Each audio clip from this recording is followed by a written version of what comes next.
Et ce matin, nous parlons santé. Nous sommes en compagnie du docteur Perrol. Bonjour. Bonjour. Merci d'être avec nous. Vous êtes spécialiste des cancers du poumon au Centre de lutte contre le cancer Léon Bérard à Lyon en métropole. Vous avez donné deux conférences sur le sujet mardi et hier soir, c'était au Hilton, à destination des professionnels de santé. L'objectif, c'était quoi? C'était finalement d'améliorer leurs connaissances sur les nouveautés concernant le cancer? Oui, l'objectif était de faire un petit peu le point sur les avancées thérapeutiques dans le domaine du cancer du poumon, qui sont très importantes, et d'échanger également sur les particularités de la prise en charge de cette maladie sur le territoire de Nouvelle-Calédonie. Alors les choses évoluent vite, vous le disiez. Il y a des grosses avancées sur ce cancer? Il y a beaucoup d'avancées. Alors, rappelez tout d'abord que c'est quand même le cancer qui est la première cause de mortalité dans le monde, mais également en France et également aussi en Nouvelle-Calédonie. Donc, c'est une maladie redoutable qui a le paradoxe d'être la plus facilement évitable parce que 8 fois et demi sur 10, c'est lié au tabac. Donc, on peut prévenir ce cancer.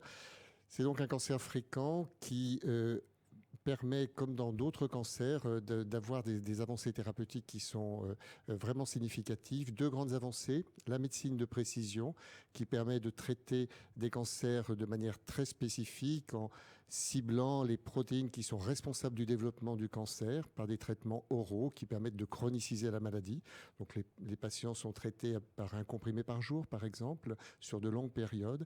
Et puis l'immunothérapie qui permet d'utiliser les défenses immunitaires, notre système immunitaire, pour rejeter le cancer, et ça permet d'avoir des rémissions, voire même des guérisons à des stades très avancés de la maladie. Aujourd'hui, on en guérit plus facilement qu'il y a encore quelques années? On a réellement une amélioration de la survie depuis ces 5 dernières années en raison de tous ces progrès, puis des progrès aussi de la chirurgie, de la radiothérapie. C'est vraiment une maladie qui nécessite une prise en charge pluridisciplinaire. Il faut vraiment faire appel à plusieurs corps de métier, plusieurs spécialistes pour prendre en charge les patients correctement. Parce qu'aujourd'hui, on a des traitements qui sont très ciblés, c'est ça, en fonction du patient, en fonction du type de cancer? Effectivement, quand on prend en charge un cancer, on analyse l'ADN, on fait un séquençage de l'ADN des cellules cancéreuses qui permet de repérer des anomalies sur l'ADN, et certaines sont essentielles pour la croissance de la tumeur. Il suffit alors de bloquer la protéine qui est responsable de la croissance de la tumeur pour pouvoir fondre la tumeur. On ne guérit pas les gens comme ça, mais ça permet d'avoir une maladie chronique que l'on traite pendant plusieurs années avec juste un comprimé, comme on pourrait prendre un comprimé pour l'hypertension ou pour le diabète. Donc ça devient, dans certains cas, une maladie chronique. C'est particulièrement le cas, cette médecine de précision, chez les personnes qui ont un cancer du poumon et qui n'ont pas fumé, ce qui représente quand même 15% des cancers du poumon que l'on voit au quotidien. Qui ont donc plus de chances de guérir?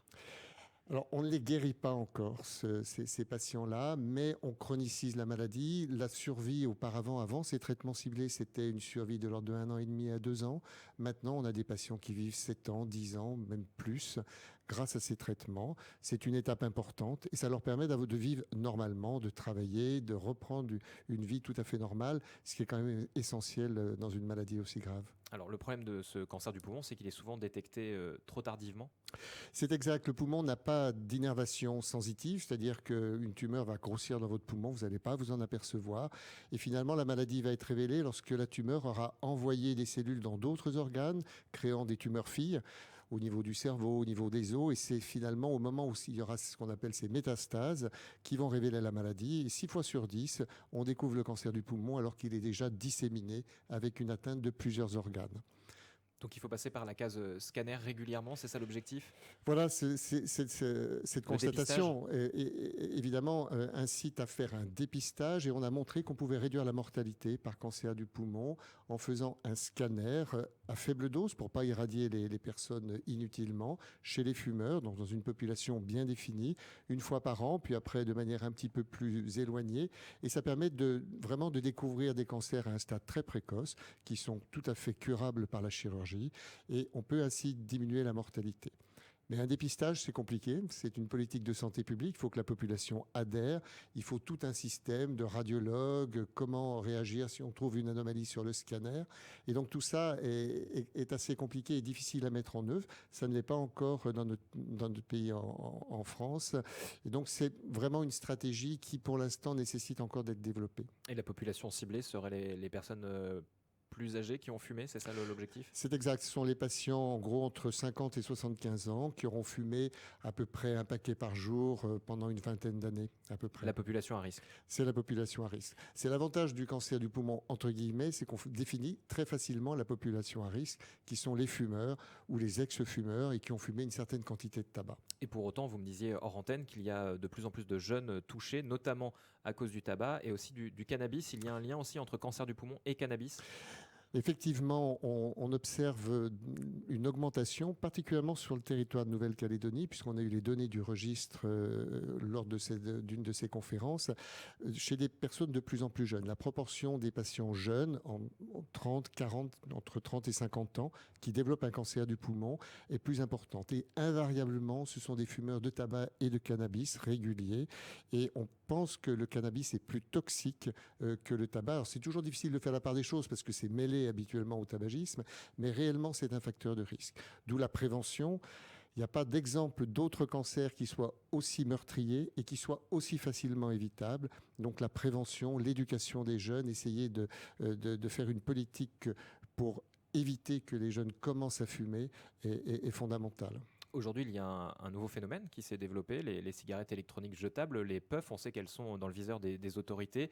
Là aussi, vous avez des premiers retours de gens qui seraient tombés malades, ou est-ce qu'il y a des études qui montrent que c'est plus inoffensif, ou en tout cas moins... Je crois que c'est trop tôt, en fait, parce que l'effet nocif de fumer...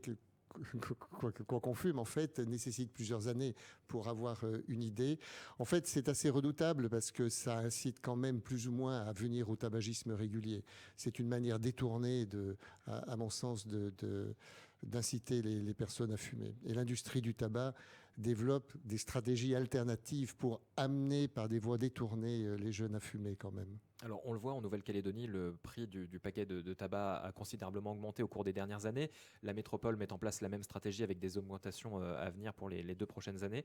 Est-ce que ça fonctionne finalement de taper au portefeuille?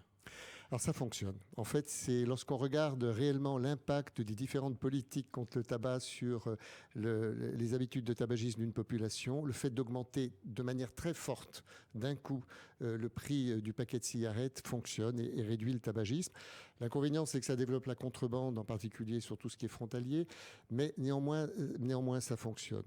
Se souvenir que, par exemple, quelqu'un qui fume toute sa vie un paquet de cigarettes par jour va donner à l'État français 70 000 € de taxes au cours de sa vie. Donc pour ceux qui sont un peu radins, ça peut les inciter à arrêter de fumer. C'est effectivement colossal. Alors docteur, on parle aussi de prévention de la maladie sur le territoire. Vous connaissez bien aussi les patients calédoniens puisque vous échangez régulièrement avec les structures locales. Le cancer, vous le disiez, est un petit peu différent ici, peut-être plus jeune qu'ailleurs. Est-ce qu'il y a d'autres différences notables? Alors, il y a des différences d'abord culturelles également. Il y a des cultures différentes. Le vécu, l'appréhension de la maladie est différente. Il peut y avoir une culpabilité différente.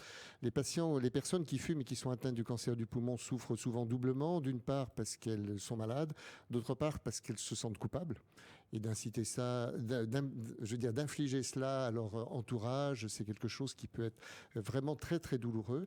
Et puis il y a des cultures différentes, la manière d'appréhender la notion de maladie, la compliance au traitement, les rites, les traditions font que la prise en charge est différente.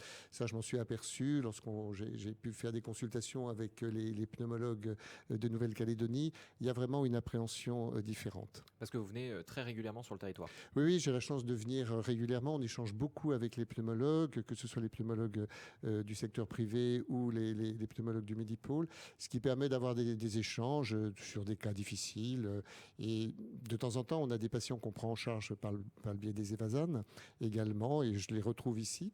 Et ça permet d'avoir des échanges qui sont également pour moi plein d'enseignements parce que j'apprends à mieux connaître ce territoire. Et vous allez participer donc aux journées médicales calédoniennes qui s'ouvrent aujourd'hui à l'université. Ça va durer 2 jours. Le but, ça va être là aussi de faire un point sur les dernières avancées.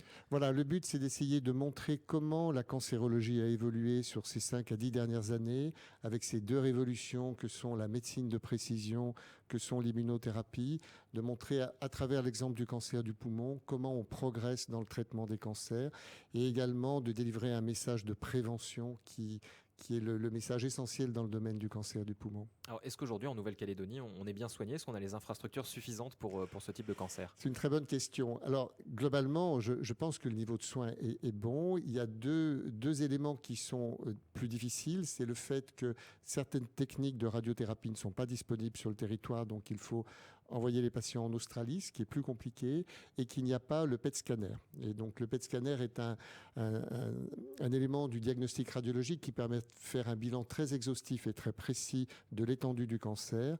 C'est un instrument très important pour la prise en charge et il n'est pas disponible sur le territoire. C'est compliqué parce qu'il faut fabriquer un produit radioactif, donc il faut un cyclotron, donc c'est quelque chose, une infrastructure qui est lourde, mais ça nécessite d'envoyer les patients en Australie pour avoir cet examen, juste un examen, et donc c'est un frein un petit peu dans le cadre de la prise en charge des patients. On est obligé un petit peu de composer avec la logistique, mais ne serait-ce aussi qu'avec les habitudes, les traditions pour la prise en charge. Donc ça, c'est une demande, on le sait, des oncologues sur le territoire et ils souhaitent ce PET scanner.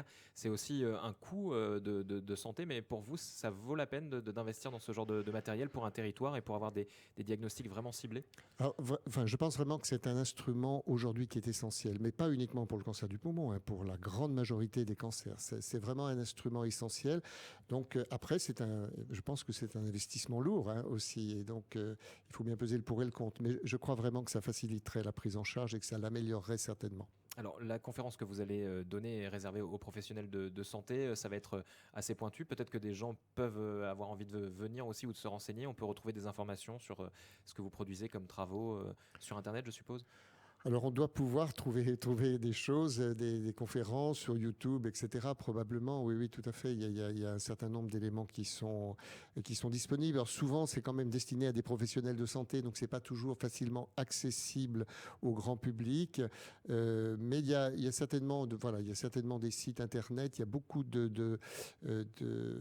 d'efforts de la communauté médicale pour essayer de délivrer des documents et des éléments d'information à travers Internet, des vidéos qui permettent d'expliquer beaucoup plus simplement la maladie, les différents types de traitements aux patients et faire une espèce d'éducation des patients et du grand public vis-à-vis du traitement des cancers. Le message est simple, c'est ne fumez pas. Il y avait le mois sans tabac qui se termine aujourd'hui. Il faut continuer alors. Ah voilà, oui, vraiment, ne commencez pas à fumer. C'est très, très addictif. Arrêter de fumer est très compliqué. Et il y a des personnes qui n'arriveront jamais à s'arrêter de fumer. C'est probablement génétique. D'ailleurs, on n'est pas égaux hein, devant le tabac, à la fois devant l'addiction et également devant les conséquences du tabac. Fort heureusement, la majorité des fumeurs n'auront pas de cancer du poumon. Ils auront peut-être d'autres maladies liées au tabac. Il n'y a pas que le cancer du poumon. 15% à peu près des fumeurs réguliers vont développer un cancer du poumon au cours de vie, ce qui est quand même assez considérable hein, comme proportion. Donc ne commencez pas à fumer. Et c'est surtout vis-à-vis des jeunes qu'il faut délivrer ce message. Ce qui est pas très simple quand on s'adresse aux jeunes qui sont par définition pas toujours très sensibles à une maladie qui va arriver plus tard. Eh bien, ce sera le mot de la fin. Merci, Dr Perrol, d'avoir été avec nous ce matin. Merci à vous.